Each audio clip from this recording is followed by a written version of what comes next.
What's going on, everybody? Welcome into the Bulls Report here by Chat Sports. My name is Patrick Siepman, and welcome in. We got a bombshell report coming in from Woj last night before the Bulls and Knicks matchup, as he said that the Bulls want to find Zach LaVine a trade destination ahead of the NBA trade deadline. So all the rumors that we have heard around the Bulls wanting to ship out LaVine, he pretty much doubled down on them and pretty much guaranteed, or at least stated out, that the Bulls are looking to trade LaVine before the deadline. And then also we're going to be diving into overall the Bulls-Knicks game as why I think kind of this, I don't want to say like magical run that they had with Kobe White shooting his ass off, and kind of when they started off kind of the post-Zach LaVine era when they were like 10-6 and everything, why I do think it's almost a reality check, and it's back to reality for the Chicago Bulls. So just kind of diving in to that game last night versus the Knicks. But let's start off with the report from Woj, where he said the Bulls do want to trade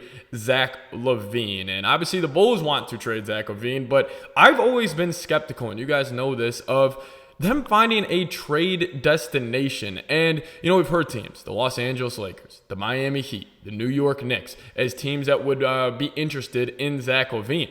But honestly, now if I'm looking at this right now, if you are one of those teams, I think they would be more interested in a guy like Demar Derozan than LaVine. I know you might be saying, whoa. DeMar DeRozan's 35 years old. He's on an expiring deal. Why would they choose him over the young Zach LaVine, who you can have locked up for the next 3 seasons? Well, I think if you are the Heat, Lakers, or Knicks, and you could get DeMar DeRozan on that 1-year rental, and he is a more proven playoff scorer, a more proven playoff player than Zach LaVine, I think he would be more of a kind of enticing option for those teams. And plus, if you think about it, those teams are looking for tertiary scorers. They're looking for another guy that can give them a boost, whether it's off the bench or when their main guys are out of the game, to kind of run the offense. I would trust DeMar in those playoff situations in comparison to Zach LaVine, and I think the other teams would as well. So we did also hear that Woj a couple of days ago did say that the trade market is barren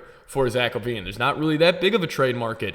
And I kind of agree. I think if LaVine gets traded, I'm calling this right now, there are 2 teams that I think could kind of be aggressive and go get him. I guess I'll make it 3. I think it could be the San Antonio Spurs. They're the dark horse team where it's just kind of a gut feeling for myself that they may be saying, hey, you know what? We have this generational talent in Wemby. Let's go get him a scoring guard next to him, just like what the Nuggets did with Jokic and Murray, and what the Sixers have done with Embiid and Maxey. And then another team, I think maybe the Indiana Pacers could be calling. Maybe they want more of a true scoring guard next to Tyrese Halliburton and just kind of up their overall offensive, output. And, they're already one of the best offensive teams in the league and one of the worst defensive teams in the league. So I don't know if they would kind of want to go all in on offense and just kind of ignore the defensive side of the floor. But I think they could maybe call. And then also maybe the Sacramento Kings. I think the Kings are a sneaky team as well. If they want to upgrade that 2 spot, go from a guy like Malik Monk, upgrade it to a guy like Zach LaVine. Maybe that's the decision that they tried to make. But overall, I don't think many of these contenders are going to be, foaming at the mouth to get him. Like, he has the lowest win percentage out of any player in NBA history who's played a certain amount of games. And, obviously he has been dealt some bad hands, but, he is a reason for that. And it also kind of gets me back to this that I've said a lot, and I don't know if I've really said this on this channel before, but, everybody with the Pistons situation, everybody likes to kind of say, oh, Cade Cunningham, it's not his fault at all. Get Cade out of there, free Cade and all this. And, I get that. He has not been dealt a good hand whatsoever, but you are still the one option. You are supposed to elevate your teammates as the main guy, and LaVine has never shown an ability to do that throughout an NBA career. And you also saw the Bulls just get this ultimate spark when he went out of the lineup. Like, it was immediately the next game when the Bulls started flying around a little more on defense, moving the ball more, getting teams in rotation just a little bit more. And I think that was directly correlated to that spark you would get when LaVine was out of the lineup.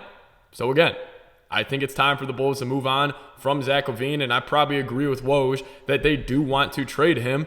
But you got to have 2 to tango. And I don't know if a contender is going to call for him and give up maybe a first-round pick. I just really think it's unlikely. So I think if LaVine is going to be dealt, I've thrown this out there many times, I think the Spurs could be a dark horse. And obviously it wouldn't be a trade for the Spurs where they're going all in on this year.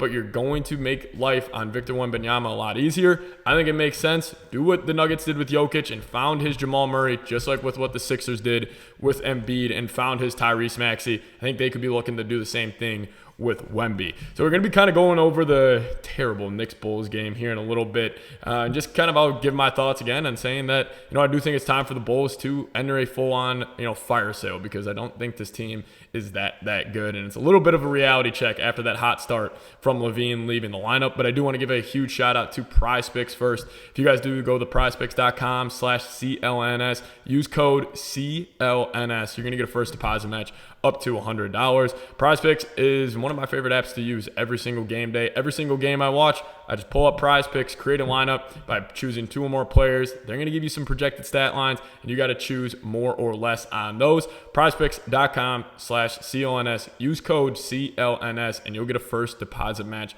up to $100. All right, let's talk about it. Let's break down the Knicks Bulls game last night. As I will say, the Bulls actually hung around for a little bit, but it was a clear talent gap, and just overall, it was so obvious that one team actually has playoff aspirations. They are a real basketball club, and the other team is just a bunch of guys. I kind of joke around about it when the Bulls are running a lineup where it's Javon Carter, Terry Taylor, Dalen Terry, that has to be one of the worst lineups you could put out there in the entire NBA.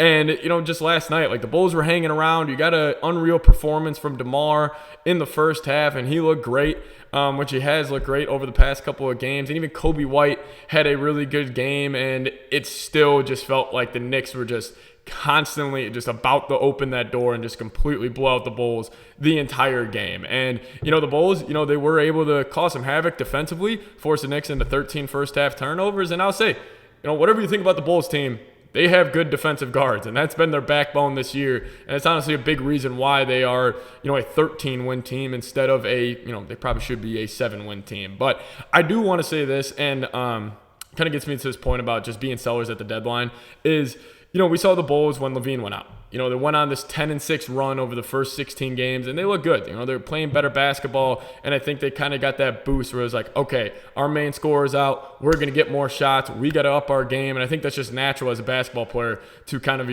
obviously play better when you obviously have to up your usage and just you're obviously getting more minutes. But when other teams, this is a counterpoint to it, when you play a couple weeks and teams are able to scout you a little more. Kobe White, for example, he played good last night, but the 3 games before that, it was back to reality for Kobe White. And it was back to reality for a guy like Patrick Williams, Ayo Dosunmu, who I love them as just young building pieces, as I think they could be really good role players on a team that can win a lot of games down the line. But I will say I think it was just a huge reality check over the past 2 nights after getting blown out in Philly and then getting blown out in New York the following night. And I get it. Those are 2 tough places to play. A lot of teams go into those 2 buildings and get blown out. And they didn't have Vooch. Obviously, no LaVine, but LaVine, he's going to get shipped out here soon enough. But I just think it's an overall time. Ship Vooch off to maybe the Grizzlies. We heard they could want them. And I actually wouldn't hate the idea of the Grizzlies trading for Vooch. You kind of get that offensive center next to a Jaren Jackson. I think that's honestly one of the only situations in the NBA where I could see Vooch on a winning team and being impactful would be Memphis. But as much as I love Caruso, man, it really pains me watching him play for the Bulls because he deserves to be playing in a big-time playoff atmosphere and just diving on the floor for loose balls, doing the little things, creating when he plays and just being a spark plug for a playoff team.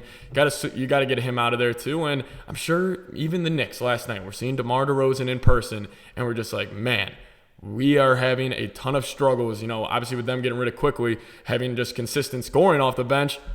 You add DeMar DeRozan into that unit, you automatically have an offense. You automatically have a guy you can run your sets through and all. So I think teams are going to be calling for a lot of players on the Bulls. Even a guy like Javon Carter, ship him off as well. Accumulate draft picks, accumulate young talent, start this rebuild. It's just got to happen. Just don't make the same mistake you've made the last 2 NBA trade deadlines. You know you were wrong. This core does not work. Rip the Band-Aid off and move on. That's all I got to say about that. But thank you guys for watching today's show. Make sure you guys are subscribed to the channel. We'll be live for the game tomorrow night versus Charlotte Hornets in an absolute battle. Bulls-Hornets. What a game that will be. So we'll see you guys next time. Thank you guys so much for watching. Peace.